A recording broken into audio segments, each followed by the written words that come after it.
normalmente as regiões, as localidades que de alguma maneira, seja por confrontação, seja por serem afetadas, por exemplo, com uma refinaria, com duto, com instalações, por exemplo, uma cidade como Macaé, que criou uma estrutura, que tem uma necessidade de se estruturar mesmo por causa da questão do petróleo. Então você tem como se, os royalties, as participações especiais, funcionam como uma compensação e que é um conceito, diria, universalmente difundido em países que têm esse tipo de modelo.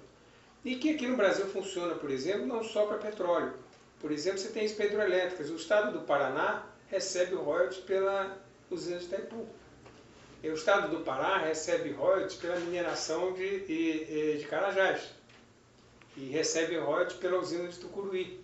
Quer dizer, daqui a pouco, se você criar esse precedente, então pega o estado do Pará, isola, pega 26 estados e vamos partir para cima dos royalties do Pará. O que não faz o menor sentido. Você começa a gerar desconfiança quanto à própria segurança jurídica e a segurança dos modelos que estão implantados. Isso abre uma brecha muito complicada. E eu acho que não se resume à questão do petróleo do estado do Rio ou do Espírito Santo. Se resume ao próprio pacto federativo que começa, na minha opinião, a ser de alguma maneira afetado. A repercussão da emenda Ibsen foi tão grande que as mudanças na lei da exploração do petróleo e da camada do pré-sal ficaram em segundo plano.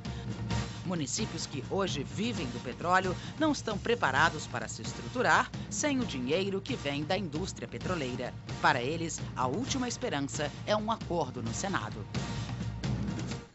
Para discutir essa celeuma em torno dos royalties do pré-sal e o envolvimento da mídia na questão, participam do programa de hoje, em Brasília, o repórter especial e coordenador de política do Estado de São Paulo, João Domingos. Aqui ao meu lado, o diretor de redação do jornal O Dia, Alexandre Freeland, e a cientista política do IUPERJ, a professora Argelina Figueiredo. Vamos começar com a participação da tradicionalmente aguerrida imprensa carioca. Alexandre Freeland, diretor de redação do Dia, onde trabalha há 15 anos, também dirige o jornal Meia Hora e o periódico esportivo Campeão, do mesmo grupo. Conquistou as duas últimas edições do Prêmio ESSO, em 2009 e 2008, na categoria Primeira Página. Alexandre, tudo bem, a imprensa carioca tem a tradição, tem esse jeito, não é? Tem essa vocação, porque era uma imprensa da capital, não é? Que ia para a rua para derrubar governos e derrubou alguns governos, não é? Em momentos até recentes. Mas a imprensa não chegou tarde demais, quer dizer, essa movimentação não foi muito em cima. Eu queria que você explicasse essa questão. Bom, primeiro, obrigado pelo convite, Dines. Boa noite, professora Argelina. Boa noite ao João Domingos em Brasília. E eu acho que a gente não chegou tarde, não, né? No nosso caso, no Dia, a gente vem tratando dessa questão em profundidade, pelo menos desde agosto do ano passado, né? E aí eu estou falando especificamente de pré-sal, né? A discussão, ela sofreu uma reviravolta recentemente com a emenda, quando se puxou propriamente a questão de royalties. E aí eu estou falando de poços já em produção e de áreas já licitadas, né? Em agosto, a gente produziu essa capa aqui. O petróleo é nosso, mas querem meter a mão na grana do Rio, né? No caso do jornal O Dia, nós temos foco no Rio de Janeiro, profundas raízes no interior do estado, né? E são justamente os municípios do interior que vão sofrer mais com essa questão, né? Nós fomos o primeiro jornal a mostrar em detalhes qual seria a perda município a município.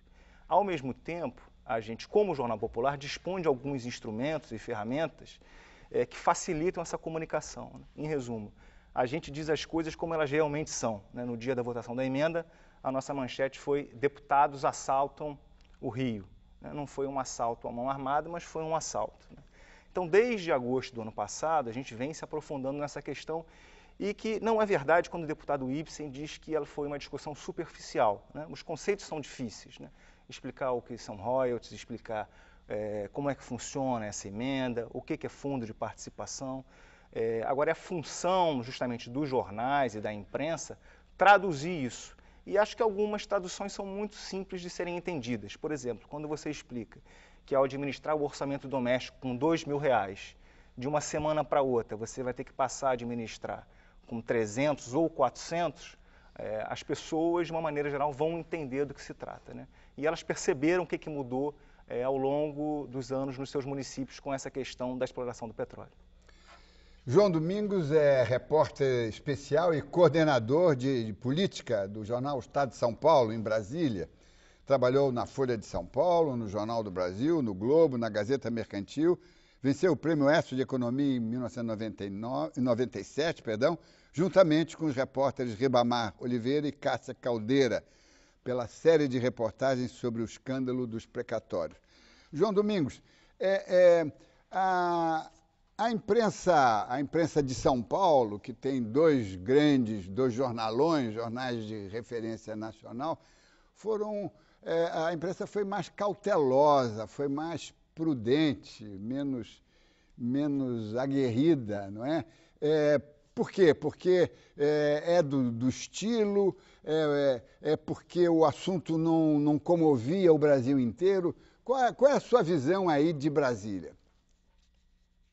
Olha, eu acredito que a imprensa de São Paulo não se envolveu, tanto quanto a do Rio se envolveu, porque também, por parte do governo de lá, não se foram apresentados números.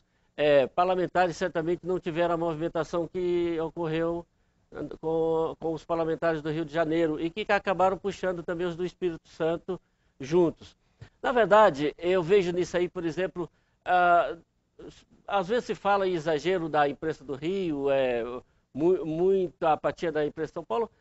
Não vejo assim não. Acredito que o Rio de Janeiro tem uma explicação que eu procuraria alguma raiz histórica nisso. O Rio foi à corte, né? Perdeu a corte.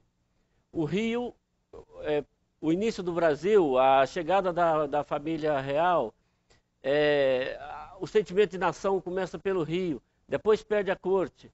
Depois vem a capital, perde a capital, depois começa a perder a industrialização.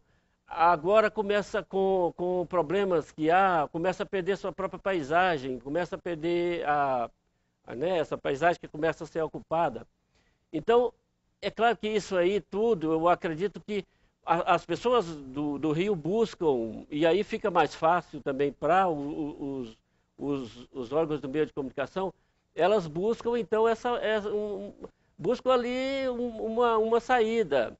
Elas não querem perder tudo. E aí começa a vir essa história dos royalties. Eu vejo também que a imprensa, convenhamos, meio de comunicação é um negócio. Ele vende um produto. E você não vai vender, e você precisa vender o seu produto naquele local em que você está. E são jornais, são meios que ali é o mercado dele, embora sejam mercados nacionais, mas o mercado forte é ali. Então, vejo que essa movimentação toda, ela também tem a participação, tem um fundamento e um fundo político muito forte, que está envolvido a eleição. E aí a gente pode continuar, não quero me prolongar muito, mas, por exemplo, eu acredito que o governador Sérgio Cabral, ao conseguir unir todo mundo ao redor dele, seja aquele choro tenha sido, seja como tenha sido ali, acredito que o governador Sérgio Cabral garantiu para si praticamente a reeleição. Quando ele une o eleitorado do Rio em torno de uma causa que possivelmente alguns não sabem muito direito do que se trata, né? São coisas complicadas aí. E aí quando se fala, vamos perder 7,5 bilhões, vai-se embora a Copa do Mundo, vai-se embora a Olimpíada, mais uma vez vem esse sentimento de perda. Acredito que isso aí tem alguma relação com isso.